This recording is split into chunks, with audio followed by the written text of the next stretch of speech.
Hello there and welcome to another Speedieclark production. So today, Sunday the 18th of February, it's a rest day from training on the bike. I'm in the van. I'm actually taking my giant TCR Advanced Pro to pedal power to get some TLC and to prepare it ready for the Guinness World Record attempt of John O'Groats to Land's End, which is on the 27th of April, where we plan to cover the full distance of 874 miles in under 48 hours. We actually plan to do it a lot faster, but we're committing to being under 48 hours. So again, you'll have seen all that in my previous films, etc. So although it's a rest day, I'm pretty active. I'm just not riding the bike, that's all. I will be doing other things. So a few things to do. I want to look to see how I can get the giant TCR a lot faster. So I'm using carbon 32mm rims for hill climbing, running tubeless tyres. They're the Giant's own branded tyres, the Gavia SLs. So I want to get those changed to Vittoria Open Courses Speeds tubeless, which are supposed to be extremely fast. I want to look at getting the jockey wheels changed to larger jockey wheels with ceramic bearings.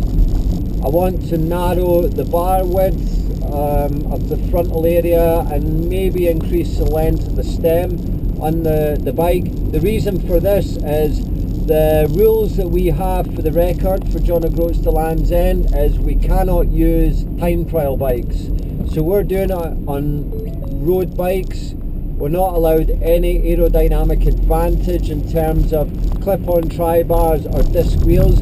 We can use deep section wheels, which I didn't when we set the record in 2017. I used hill climb wheels, just kept the same wheels for the whole duration. But I'm looking to possibly use 50mm deep section wheels. Every little legal advantage helps. It's going to be a real tough one this time. Hopefully, as I've said, we'll have a prevailing wind. So I want to check out some stuff with the bike. I want the bike to be as legally aerodynamic as possible within the boundary rules that are set. So I'm going to have a look at that. So I need to be a little bit more stretched out to compensate for not using clip-on aero bars. So we'll have a crack and we will see what we can do to the bike to get it going a little bit faster. Now, yesterday when I was out training, I had a little issue with my PowerTap P1S pedals, although I don't actually know if it was the pedals. They're about a week old. They've been working great. Best set of power meter pedals, I believe, on the market. However, yesterday when I went out on the road, after 5 minutes, the power would drop. Say I was riding up a climb at like 400 watts, it would suddenly drop to zero, back up again, back to zero, back up again, back to zero, and it was doing this continually throughout the ride, which became exceptionally frustrating because I couldn't train effectively in my power zones. So I don't know what was going on there, to be brutally honest. It's the first time I've actually used the pedals on the road. I've only been using them on the turbo trainer, and on the turbo trainer I haven't really had an issue with them. But because I know PowerTap are a very good brand, they've been making power meters for years, I don't think it's the pedals. I think it's possibly the head unit I'm using, which is an older Garmin 500 GPS from 2012. So it's pretty old, to be brutally honest, and I have heard that they can have that issue. So Pedal Power is kindly letting me borrow a Wahoo unit for a week just to check the pedals, just to see if it is either the pedals or the head unit. So I really appreciate that from Pedal Power, so that's great. and hopefully it'll, I'm hoping it's just my head unit and not the pedals. Pedals are under warranty. PowerTap are great with that kind of stuff. They, you know, they would just replace them, no issue there, but it's just the hassle of sending them back and getting them replaced in the time that they're away, because I'm using PowerTap. It's the only power meter I have, because it's built into the pedal system and I transfer it between all my bikes. So it means I'll be without a power meter for up to a week, maybe even longer, which means my training isn't going to be as effective, because training with heart rate zones, you know, there's too many variables, it's not as accurate. So hopefully that'll be good. So we'll catch up just in a moment. Pedal power, cheers.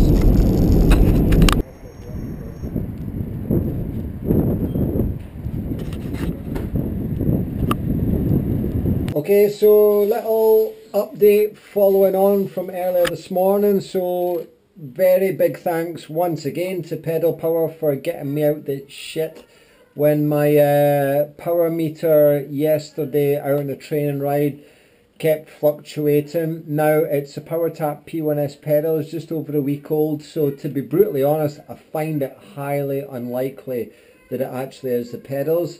This is my Garmin head unit, which is getting a bit dated now, to be honest, but it has worked well and served a good purpose. Now, we believe that it's actually the head unit, so Pedal Power have kindly let me use one of the demos just for a short period of time, just for a week, made by Wahoo. So they gave me all the information on Wahoo.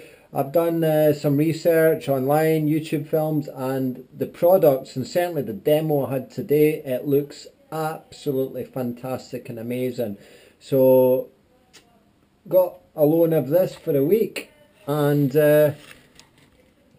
basically if I like it, I'll be having one. So if I like it, I'm going to purchase it. I do believe I will like it, because I know Garmin is a good reputable company, but recently, it may just be bad luck, but I've had my Garmin Vector power meter pedals fail on a couple of occasions now, resulting in me going to PowerTap, and now my head unit. Granted, my head unit is quite old, so I have had my money's worth out of the head unit, but it's still frustrating when it happens, you know, because it's still an out cost that I don't really want to fork out at this exact moment in time. So we will see how we get on with the Wahoo unit. So great thing with this is a slightly large unit. So this retails at roughly about £249.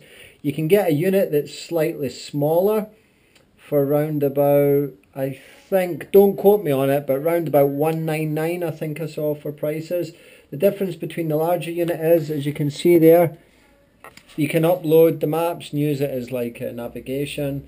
So the great thing with this and the cheaper one with the smaller screen is it can be connected to your mobile phone via the Bluetooth, etc. And if you receive incoming calls or messages, they'll come up in your display unit, so you know if it's important or if somebody's trying to get a hold of you, obviously, and you don't realise, and it's something that's majorly important. So I quite like that idea.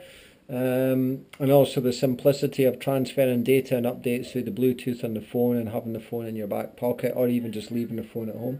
So yep, so I'll get this turned on. I need to download an app to my phone and get it sorted out. I will need to take the files off this because I don't want to upload it onto my system, because it'll have somebody else's data on it. So we'll crack on with that. Alright, so thanks. Unboxing the Wahoo. Now, even though this is a demo unit for myself, for temporary, this is everything that comes in it. So you get very nice bar mount, you get short distance mount, you also get a rubberized mount, you get obviously the quick start manual, absolute manual, and very good. So I've got the app,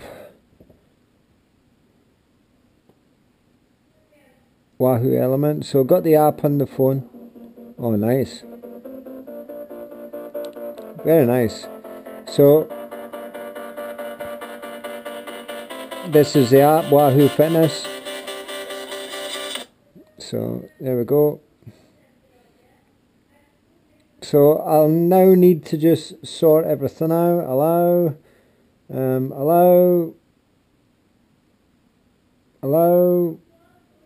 So I just need to get this bad boy scanned in and it'll sort it out. So can't show you guys that obviously, but I'll get this installed and then report back. Okay, so that's us set up. So I had to do a factory reset because it wasn't my data that was on it, so that's no problem.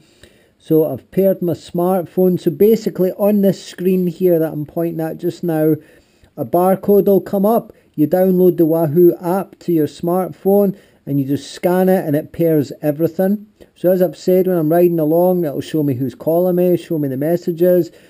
And via Bluetooth I can do the updates, I can transfer my stuff to Training Peaks, to Strava, everything immediately via Bluetooth, which is absolutely awesome. So really simple and easy to use.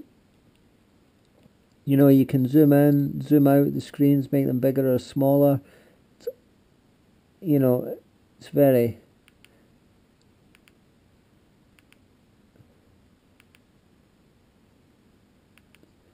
Got maps on. So, you know, you can make it bigger, smaller.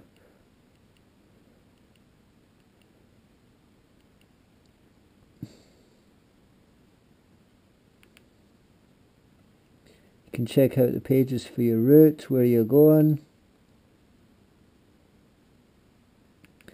So tomorrow I'll get it all calibrated up, get the power meter slapped in there. So awesome. So totally impressed at the moment. Looks like a good unit. I'll let you know how it goes. So really very happy with that. So obviously I haven't really tried it out on the bike yet, but it's all set up ready. Today is a rest day for the rest of today, and well, this evening rather. And tomorrow it's back to work. Then in the evening I've got a deep tissue massage courtesy of NJG Massage Therapies. So that's very much appreciated. And then back on training again Tuesday through Training Peaks. So I'll need to check with the coach and see what the plan is for the rest of the week. This week's been not too bad. Reasonable TSS this week, training stress score, for those that don't know what TSS means. So we're progressing. There are times, to be honest, I think I'm not doing enough given the record that's coming up. But coach, as ever, coach has assured me that think of it as climbing a set of stairs. We don't want to peak just now. It's only the 18th of February. We want to peak for the 27th of April. So if we overload too much just now, it'll be expected constantly to get the gains and have to go on and on and on to unrealistic time frames, given that I work full time. So we're progressing steadily at the moment, and it'll be increased over a progressive time, as I've said, like climbing stairs, ready for full peak performance 27th April. Then I'll taper back down, have a little bit of a rest, and then it'll be the rest of the season and changing back into time trials. Alright, so hope you enjoyed this. I'll give you an update on what I think of the Wahoo unit and will I buy one. To be honest, just from the simplicity of setting it up and the functions that it offers, it looks like I will be changing one, I would say 100% guaranteed, from Garmin to Wahoo. And once again, big thanks to Pedal Power for helping me out. It's very much appreciated. I do appreciate the support. Great local bike shop and fantastic. Alright, thanks for watching. Take care.